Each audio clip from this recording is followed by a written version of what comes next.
Hi, I'm Harry Stegall. Today is May the 17th, 2015. As of today, 5 police officers have been killed by gunfire in the line of duty in America. That's 50% in just 17 days of May of all of the gunfire deaths that officers have suffered from. That's a staggering number. I recently attended a police officer's funeral, and it was on the magnitude of what you may have seen on television of the 2 NYPD officers that were killed by ambush. There were thousands of police officers lining the streets. There were over 100 different agencies represented. There were motorcycles, just unbelievable. This police officer had made a simple mistake, and I can tell you that the demeanor of the crowd they were just devastated, because every one of us that has ever worn the uniform has made the same mistake many times. No one wanted to talk about it. This was a young police officer that was married to his high school sweetheart, had 2 young children. He had strong ties to the community and was well thought of by everyone in the entire area. The mayor asked that local businesses be closed for a few minutes while the workers had the opportunity to go outside and stand along the funeral procession and show their support to the law enforcement officers and the family.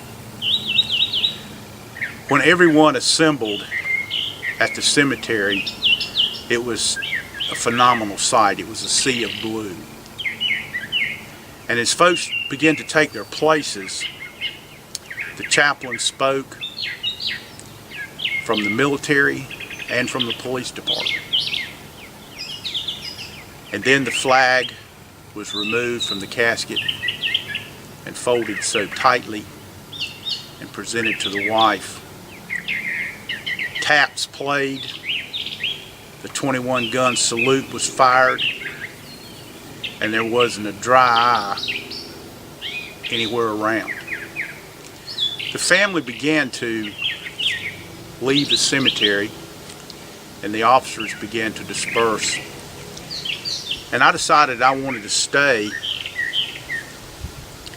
and be the last person to see this officer, see his casket.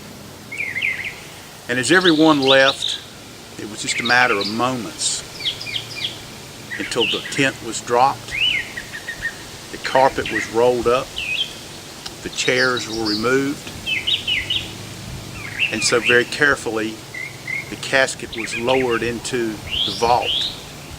And then the top was sealed and put on top of the vault. And one worker just turned the cable, and the vault and the casket just slipped into the ground. And within moments, a backhoe appeared and began to move dirt over the top of the gravesite. It started to occur to me that there was a young officer in the ground.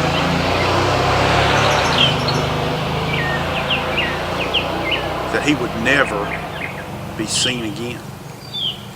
That uniform was put away forever. There would be no more cookouts with friends. There'd be no more family vacations. Infinity had set in there. As the funeral directors began to assemble the flowers over the top of the grave, all of this just overwhelmed me. The fact that another life has been taken and gone with no return. His wife will try to put her life back together. His children will never know their true father. They were just too young. His community will mourn But eventually, things will move on. But not for that young police officer who just made a mistake that we all have made. And so I ask you if you recognize this funeral. Well, let me tell you who it is. It's yours. Or maybe it's yours. Or it could be yours. That's right. I have just described your funeral because of a simple mistake. Now, I would love for one of you, in whichever environment that you're in, stand and tell your instructors why this couldn't be you. That there's no way that this could be you. That you're too strong and you're too fast. And you're too much in charge. This could never be you. Well, it can be you. And that's my point. The 5 police officers that were killed in May of 2015 went to work not thinking that today or that day would be their last day on this earth.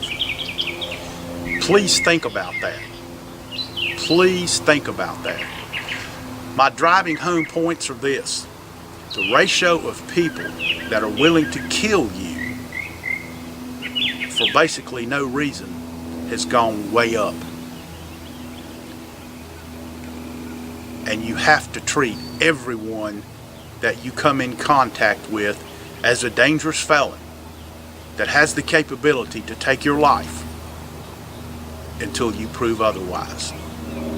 Please be safe. Thank you.